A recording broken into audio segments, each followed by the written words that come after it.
World News in 5. News and developments making headlines around the world in 5 minutes. World News in 5. Here on Radyo Pilipinas Worldwide. Good day. This is World News in 5 here on Radyo Pilipinas World Service. The Paramilitary Rapid Support Forces or RSF looted, burnt, and killed at least 85 people, including women and children, in the village of Galgani in Sudan. In a statement, Sudan's foreign ministry said RSF fighters indiscriminately opened fire on the village's unarmed residents, injuring at least 150 others.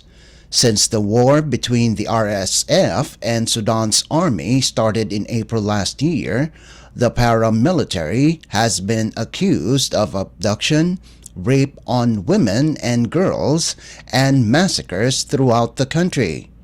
According to residents, hundreds of RSF fighters stormed the village after they were able to resist an attack by a small band of paramilitary fighters.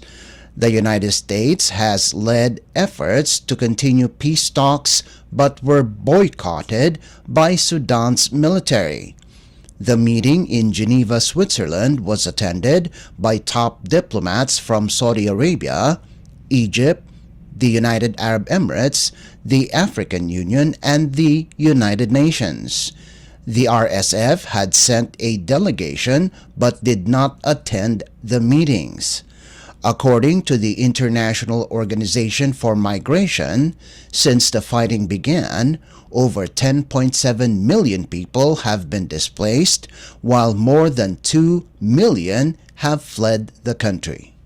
World News in 5. Here on Radyo Pilipinas Worldwide. In his 10th trip to Israel since the war began in October last year, United States Secretary of State Antony Blinken is hopeful that a ceasefire in Gaza would be achieved even after Israeli airstrikes killed 19 people, including 6 children, on the day of his arrival.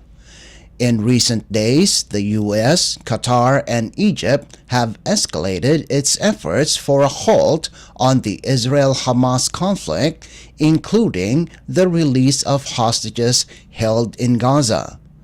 The talks are set to continue this week in Cairo. A senior U.S. official said the gaps remaining were bridged in a way that is now ready to close and implement and move forward. Blinken is expected to meet with Israeli Prime Minister Benjamin Netanyahu and other senior officials. With the threat of Iran of retaliating against Israel following the assassination of Hamas leader Ismail Haniyeh on July 31st, the negotiations hopes to subdue regional escalation.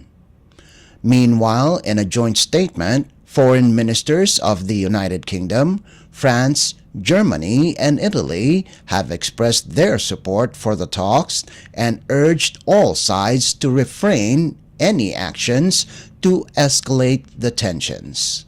World News in 5. Here on Radyo Pilipinas Worldwide. And news from the Philippines Department of Migrant Workers. The Department of Migrant Workers, or DMW, on Sunday said the government's crisis management plan is already in place once situation in Lebanon worsens. According to Migrant Workers Secretary Hans Leo Kakdak, the agency is already coordinating with the Department of Foreign Affairs, or DFA, for the preparations. In particular, bringing Filipinos in Lebanon to evacuation centers up to the time they return to the country. To date, the agency continues to call on Filipinos in Lebanon to avail of the voluntary repatriation while airports are still open to ensure their safety. Based on DMW data, 300 Filipinos have been repatriated from Lebanon, including 13 overseas Filipino workers or OFWs over the weekend. Besides this, 45 others are expected to arrive in the country next week. Meanwhile, the Overseas Workers Welfare Administration or OWA have joined the call of the DFA to Filipinos in Lebanon to return to the country while there is still an opportunity to do so. This is in light of the worsening situation there with the fighting between Hezbollah and Israeli forces. That's why the Philippine Embassy in Lebanon continues to remind Filipinos there to go home while airports are still open. If Filipinos cannot immediately leave, the embassy advises nationals to proceed to safe places that are far from affected areas like Beirut, South Lebanon, and Bekaa Valley.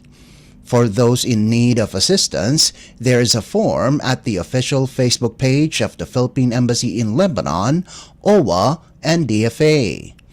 Alert Level 3 is currently raised in Beirut, which means the country is currently undergoing voluntary repatriation. World News in 5. Here on Radyo Pilipinas Worldwide. And that concludes today's edition of World News in 5. For Radyo Pilipinas World Service, this is Leo Magpayo. Good day. World News in 5. News and developments making headlines around the world in 5 minutes. World News in 5. Here on Radyo Pilipinas Worldwide.